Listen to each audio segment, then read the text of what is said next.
आज मार्गशीर्ष शुक्ल पक्ष की चतुर्दशी तिथि और सोमवार का दिन है। चतुर्दशी तिथि आज पूरा दिन पूरी रात पार करके कल सुबह 7:55 तक रहेगी। आज पिशाच मोचन श्राद्ध है, जिसकी अकाल मृत्यु हो जाती है या जो किसी दुर्घटना आदि में मारे जाते हैं, आज के दिन उन लोगों का श्राद्ध करने का विधान है। कहते हैं आज के दिन श्राद्ध करने से अकाल मृत्यु वालों की आत्मा को शांति मिलती है। साथ ही श्राद्ध करने वाले व्यक्ति को भी भूत प्रेत या किसी अन्य प्रकार के भय या पित्त दोष से मुक्ति मिलती है। आपको बता दूं कि पिशाच मोचन श्राद्ध मुख्य रूप से शिव की नगरी काशी में स्थित अनेक तीर्थ स्थलों में से एक पिशाच मोचन नामक स्थान पर करने की परंपरा है। दरअसल ये एक विशाल सरोवर है और आज के दिन यहाँ पर अपने पितरों के निमित्त श्राद्ध करना बहुत ही पुण्यकारी है। आपको बता दूं कि काशी में पिशाच मोचन सरोवर के पास ही भगवान शिव के रूप में कपर्दीश्वर भगवान भी प्रतिष्ठित हैं और आज के दिन कपर्दीश्वर भगवान के दर्शन पूजन का भी बड़ा ही महत्व है। साथ ही आज के दिन व्रत, स्नान, दान, जप और हवन आदि का भी महत्व है।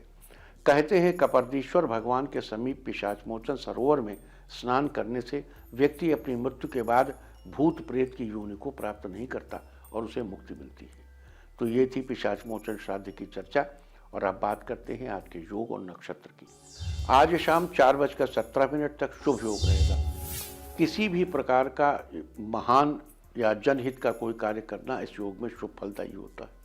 इस योग में कोई कार्य करने से मनुष्य महान बनता है और प्रसिद्धि को प्राप्त करता है।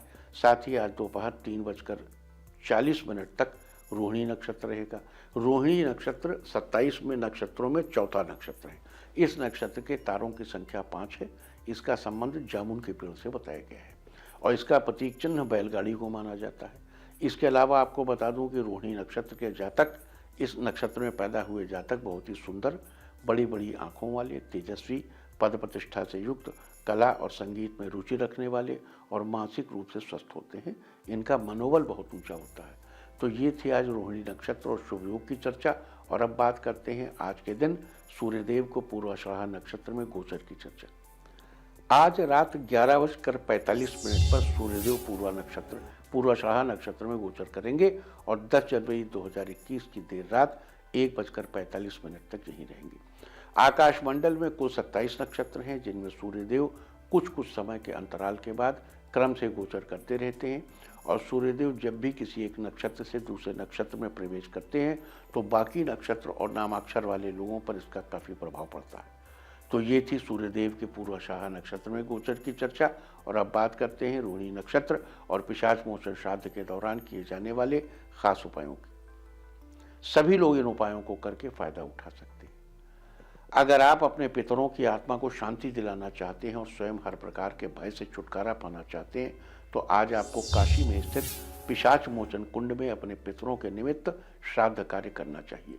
लेकिन अगर आपके लिए वहां जाना संभव नहीं है तो आप अपने घर पर ही दक्षिण दिशा की ओर मुंह करके अपने पितरों के निमित्त श्राद्ध कार्य करें। साथ ही तर्पण भी करें। तर्पण के लिए दक्षिण दिशा की ओर मुंह करके अपना बायां घुटना मोड़कर अपने दाहिने हाथ में जल, कुश और तिल लेकर पितरों का नाम लेते हुए अंगूठे के सहारे जमीन में जल छोड़ना चाहिए। इसके बाद अपने पितरों को और देवताओं को प्रणाम करना चाहिए। अगर आप अपने दाम्पत्य जीवन को खुशहाल देखना चाहते हैं तो आज के दिन 11 बच्चों को दूध का पैकेट भेजकर, छोटी बच्चों को, अगर आप 11 बच्चों को दूध का पैकेट न भेंट कर पाए तो 5 को करें, 2 को कर दें, लेकिन करें जरूर। आप चाहें तो दूध चावल की खीर बनाकर भी उन्हें खिला सकते हैं, उससे भी बड़ा लाभ होगा।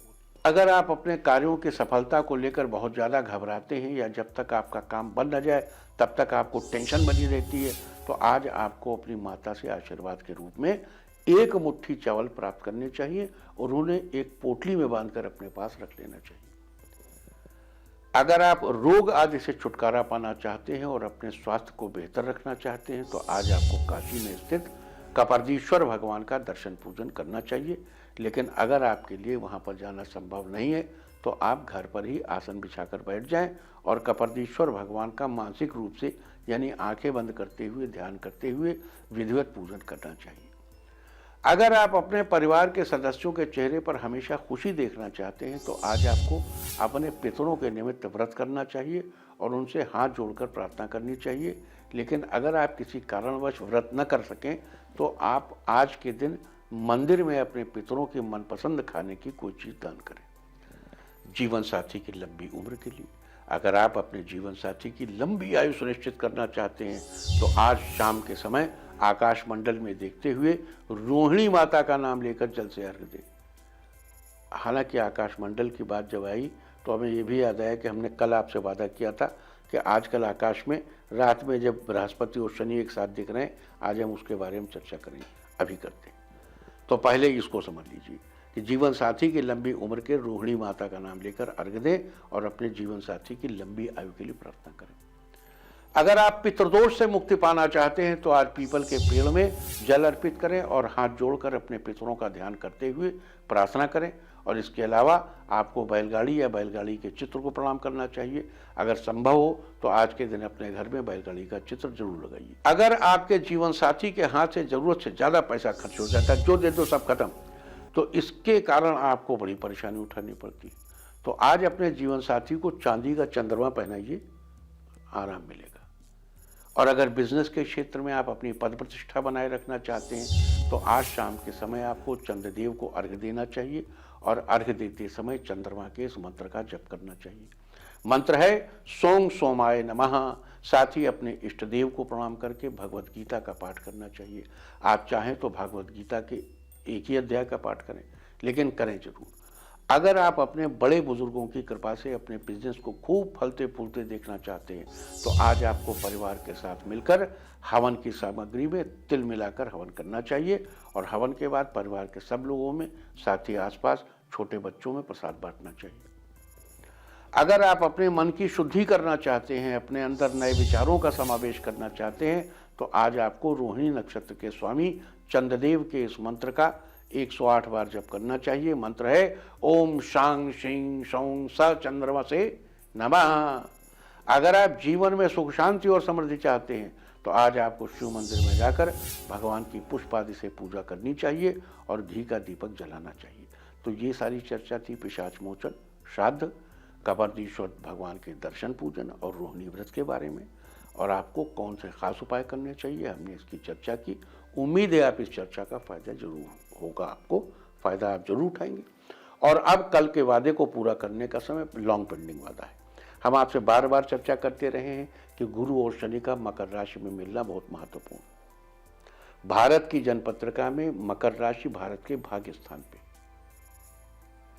ये बड़ा महत्वपूर्ण है और वहां वो उसकी नीच राशि है, लेकिन इस बार स्थानाधिपति की उपस्थिति की वजह से उसका नीच भंग राजयोग बन रहा है और पराक्रम को उच्च की दृष्टि से देख रहा है। पराक्रम स्थान पर उसकी उच्च की राशि है गुरु की।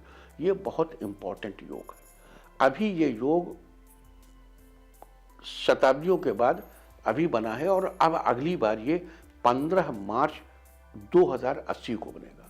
पिछली बार और इस बार में फर्क है। देखिए, एक तो हमने बार बार इसकी चर्चा हम मार्च से चर्चा करते चले आ रहे हैं और इस मोमेंट को हमने बड़ा इंपॉर्टेंट बताया था। अब देखिए, ये वेरिएंट जो कोरोना का है, कोविड-19 का, जो 17 वेरिएंट निकल चुके हैं, लेकिन इस समय जो वेरिएंट निकला उसको 70% ज़्यादा इन्फेक्शस माना जा रहा है। मतलब वो ज़्यादा वायरल है, ज़्यादा फैल रहा है। तो इट्स वेरी इंपॉर्टेंट। लेकिन यहीं से अब जब गुरु और शनि का डिस्टेंस शुरू होगा तो ये कोविड-19 की प्रॉब्लम सॉल्व होना शुरू होगी। हालांकि अभी कुछ ही समय बाद कुंभ राशि में अगले साल दोनों फिर इकट्ठे होंगे। हम अभी जब आपको 31 दिसंबर का बताएंगे, 31 दिसंबर को या 1 जनवरी को जब पूरे साल का हाल बताएंगे, उसमें आप इसकी कॉग्निजेंस जरूर लेंगे, इसकी चर्चा जरूर करेंगे। लेकिन अभी और 2080 में फर्क क्या है? इस बार ये 10 डिग्री फर्क है। अभी 16:55 पर देखिए, आप एक चित्र देख रहे होंगे, ये है आज की, आज की नहीं, ये है 21 तारीख और 22 तारीख को वृष राशि, वृष लग्न में गुरु और शनि की स्थिति। अब आपको दिखाता हूं 15 मार्च 2080 की स्थिति। वो स्थिति देखिए। इन दोनों स्थितियों में आपको बेसिक फर्क ये देखने को मिलेगा कि अभी लग्न में राहु और सप्तम स्थान पर केतु। ये आपको इंपॉर्टेंट फैक्टर है। लग्न में राहु, सप्तम स्थान पर केतु है। गुरु शनि दोनों भाग्य स्थान पर हैं और कामना पूर्ति में चंद्रमा और मंगल है। अभी स्थिति है। और 2080 में क्या होगा? 2080 में राहु और सूर्य एकादश होंगे, पंचम स्थान पर केतु, केतु पूज्य होगा, पंचम स्थान पर होगा, और गुरु शनि भाग्य स्थान पर होंगे और 6 डिग्री पे होंगे वो दोनों उस समय। अभी 16 पे है, अभी 6 डिग्री पे होंगे, यानी 10 डिग्री अर्ली होगा।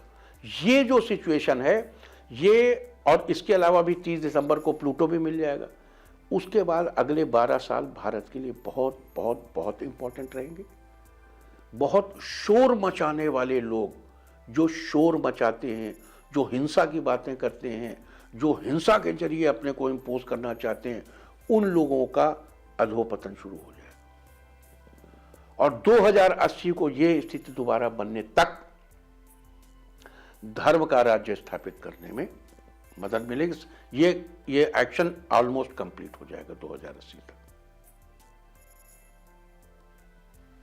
अभी जब बात करेंगे 31 तारीख को या 1 तारीख को, तो हम और भी विस्तृत चर्चा करेंगे।